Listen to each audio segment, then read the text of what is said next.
Hey there. It's me, Eden. If you are new to the channel, then please subscribe to my channel and visit my Patreon page for early access, link in the comment, thanks. I overslept in the morning. The fact didn't really surprise me when I finally did wake up. It had been a wonderful night with Debbie, and I had been exhausted when I got into bed. Also, I think that the alcohol may have contributed to my having slept so late.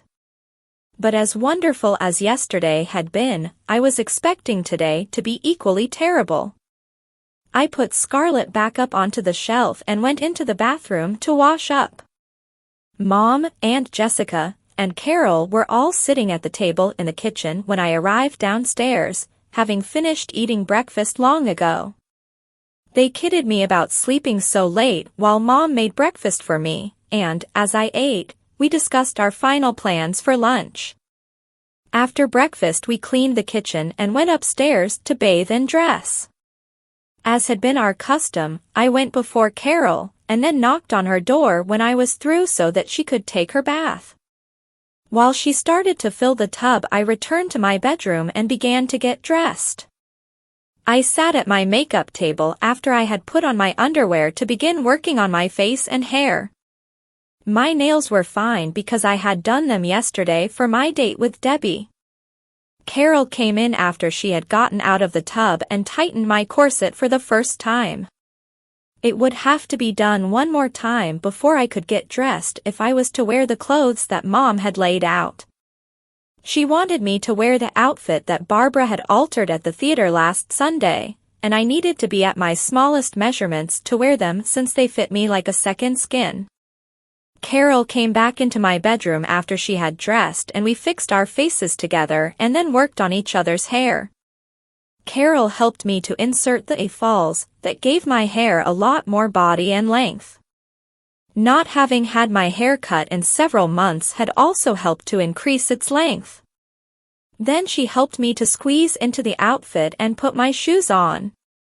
When we were ready, we went downstairs to help with lunch and to set the dining room table. Everything would be ready at 1 o'clock, and I wondered if Dad would really show up. At 12:45 the front door bell rang, startling me, and everyone else. I guess that I had been hoping that he would be a no-show. Mom said, "Carol, go upstairs as we planned." When Carol disappeared upstairs, Mom opened the door. Aunt Jessica and I stood in the living room while Mom let Dad into the house. She had said that she would send him away if she smelled liquor on his breath. We heard Dad greet her and then she stepped out of the way so that he could come in. I guess that he had passed the first test. Dad looked at us as he stepped into the room and said, "Hi, Jess. You're looking well." Then looking at me he said, "Hi, sweetheart. I saw you in your play last weekend. You were great. I never expected any daughter of mine to be so talented. I was so proud to see you up there on the stage that I bought a bunch of pictures in the lobby and showed them to all of the guys at work." I smiled very slightly and said, "Thank you. I saw you sitting in the audience at the Sunday matinee. I'm glad that you enjoyed the show." Spotting the award on the mantel, he walked over and picked it up. "Wow, you've received an award for Best Actress. That's wonderful. Who's the CTPG?" "That's the Community Theater Players Group. The acting company that put on the show." Putting the award back onto the mantel he said, "That's wonderful. Is that the first award that you've received?" As he looked around the room he added, "I don't see any others." "Yes. It's the only award that I've received. This was the first play that I was ever in." "Well, you were wonderful." Looking at Mom he said, "Can we sit down?" Mom said, "Of course. Sit over there, Bill." After sitting down he said, "Isn't anyone else going to sit down?" We looked at one another and then sat as well. Mom chose a chair across from Dad while Aunt Jessica sat on the couch. I continued to stand. Dad said, "Where's Carrie?" We looked at one another for a second before Mom got up and went to the stairway. She called out, "Honey, will you come downstairs now?" Carol walked down the stairs and walked over to me. We held hands as we stood nervously next to one another, looking at Dad. Dad just sat with a puzzled look on his face. "What is this?" he said, and then he slowly rose up from his chair. Mom said, "These are your children." Pointing at Carol and speaking in an agitated voice, he said, "Are you trying to tell me that this is Carrie?" Mom said, "No, of course not. That's your daughter Carol." "Then who is that?" he said, pointing to me. "That is Crystal." "But if Crystal isn't Carol, then who?" We observed his facial changes as realization overtook him, and he fell back into the chair. He continued to stare at me with a look of horror on his face. His mouth moved, but no intelligible sounds came out. Finally, he closed his eyes and put his head back onto the chair. It was a full minute before he opened his eyes again and spoke. He directed his question at Mom. "You're telling me that this is my son Carrie?" "No. This is your daughter Crystal. She used to be Carrie." "How could you do this to him?" he said, shaking his head. "I didn't do it to her. She did it herself. It was her choice. I accepted it and have come to believe that it is for the best." "How can you say that this is for the best?" he said incredulously. "Simple. Do you have $250,000 for your children's college educations?" "No. You know that I don't have any money. After what I send you, I barely manage to pay my bills. Well, I don't have very much set aside either. Until now, the best that we could hope for was the local community college, unless they were lucky enough to get some scholarship money. Neither of us got to go to college, but I'm going to see that my children get there, whatever it takes. And Crystal's acting is a means to that end. She can earn enough to put both her sister and herself through 4 years of study at any college of their choice. This is an answer to my prayers." Dad sat and stared at me some more before speaking. "No. I can't go along with this. We'll have to find another way to get the college money. I refuse to have my son dressing like a girl. I won't stand for it. I'd be the laughingstock of my office if this got out. This ends now." "No, this doesn't end now. I wondered how long it would be before you started thinking only of yourself.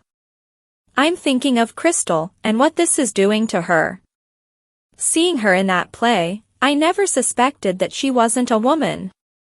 And even when she was on stage doing the jokes, I never had a clue that she wasn't a girl. That's why I thought that she was Carol." "You're not thinking of Crystal. You're only thinking of yourself. You said that you'd be the laughingstock of your office if this ever got out. That's what's concerning you, not Crystal's life or future. I'm not going to argue with you. This ends today, or else." "Or else what?" I'll take you to court and sue for custody. I'll file charges against you for being an unfit mother and for doing this to your child. Or I'll go to the press and expose this sham." Mom remained calm throughout Dad's tirade. We had discussed every conceivable argument over the past several days and worked out answers to every one that we could come up with. Mom said, "No, you won't. Crystal is 16 now and the court wouldn't award you custody unless she wanted to go with you.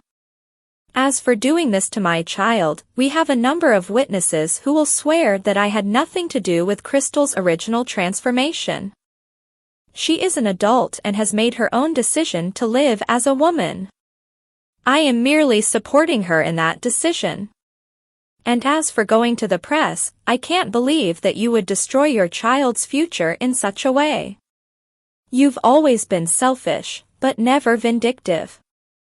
And, if you do go to the press, your coworkers will see it and never let you live it down.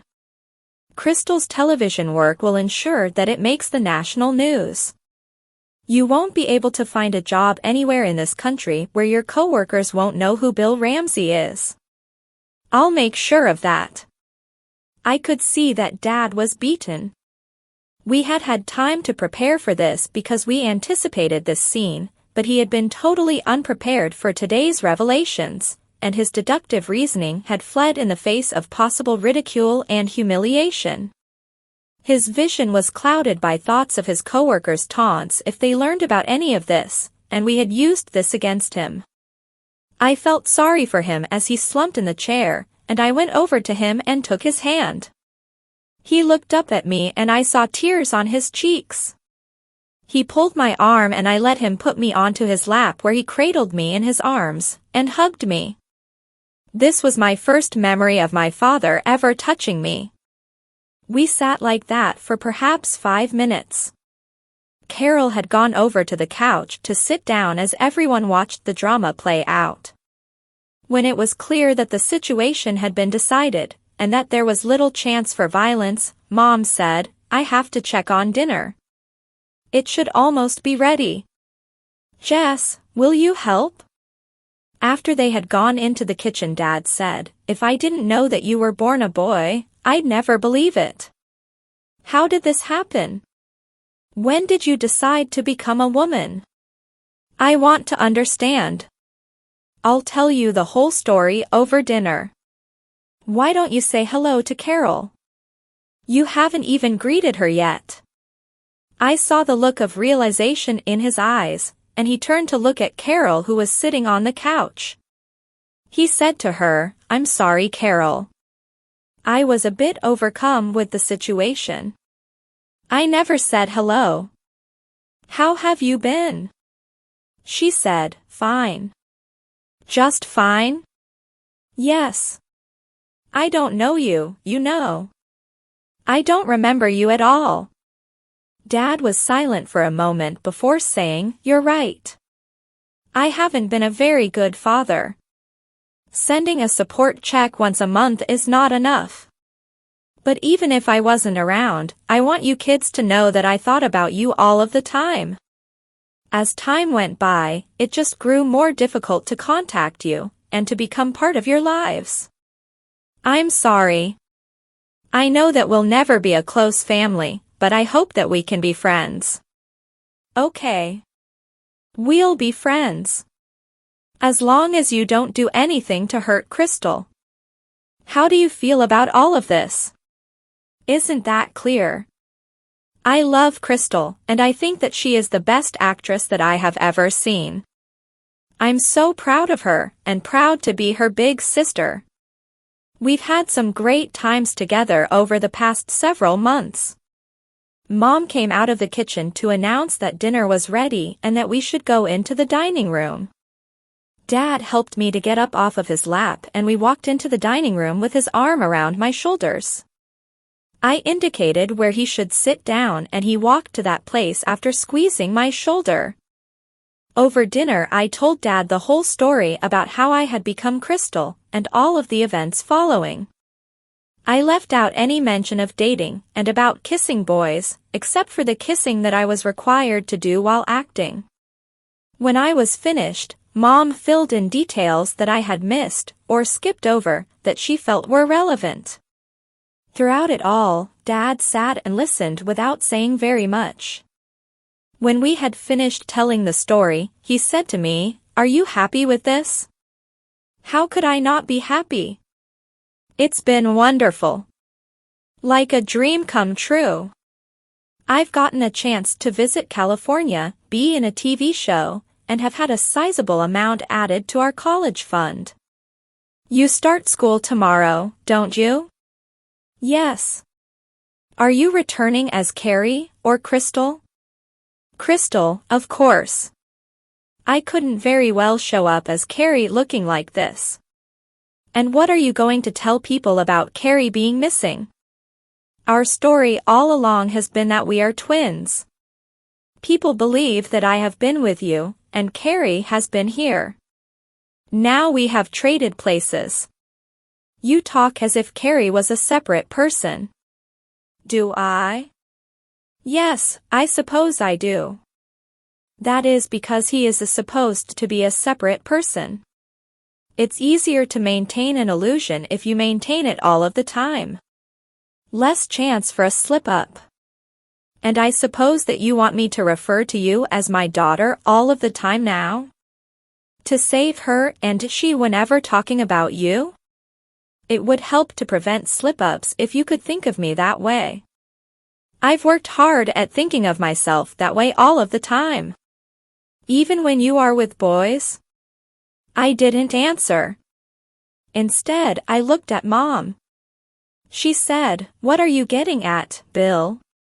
I'm simply trying to understand the situation and see if Crystal understands the situation. Play acting is one thing, and real life is quite another. If someone becomes infatuated with Crystal and then learns her secret, that person could do terrible things. That's real life, and I'm simply concerned for her safety. We all took a moment to reflect on things before continuing the discussion. It had become obvious that Dad had accepted the situation as being beyond his control, even if he didn't embrace it. But I was happy that he was being tolerant and cooperative, at least. We had a chance to get to know him a little as the afternoon wore on. Even Carol warmed to him a little bit as we talked. He didn't talk very much about himself, but we could sense that he was lonely. He had never remarried, although he said that he had had a few girlfriends over the years. When it came time for him to leave, he hugged me like a daughter. Carol allowed herself to be hugged also after seeing me do it. He said that he hoped that he could come again sometime, and, smiling, said that we were always welcome to visit Carrie and him in Dayton. After he had gone, we all breathed a sigh of relief that things had gone so well. Aunt Jessica stayed for dinner and then left also. Our family seemed to be shrinking before our eyes, but it was only returning to normal. Except that it was a new normal, without Carrie in the house. This had been one wild weekend, and tomorrow we would have to start school. Mom would take care of registering me in the morning, and her job in the school office would make that a fairly easy task. I had made friends, as Crystal, with many of the high school kids over the past months, but I was still something of a celebrity, even though the play had ended, and I wondered how I would be received. I guess that I will learn the answers to a great many questions tomorrow. Mom had arranged a letter from Dr. Danvers that would allow me to skip gym class, at least. My attempts to fit in there could have proven to be very embarrassing. But I expect that many situations will arise from the close contact in a school full of girls and boys. Well, as Scarlett O'Hara liked to say, I'll worry about that tomorrow. Please subscribe for the next part and visit my Patreon page for early access. Link in the comment, thanks.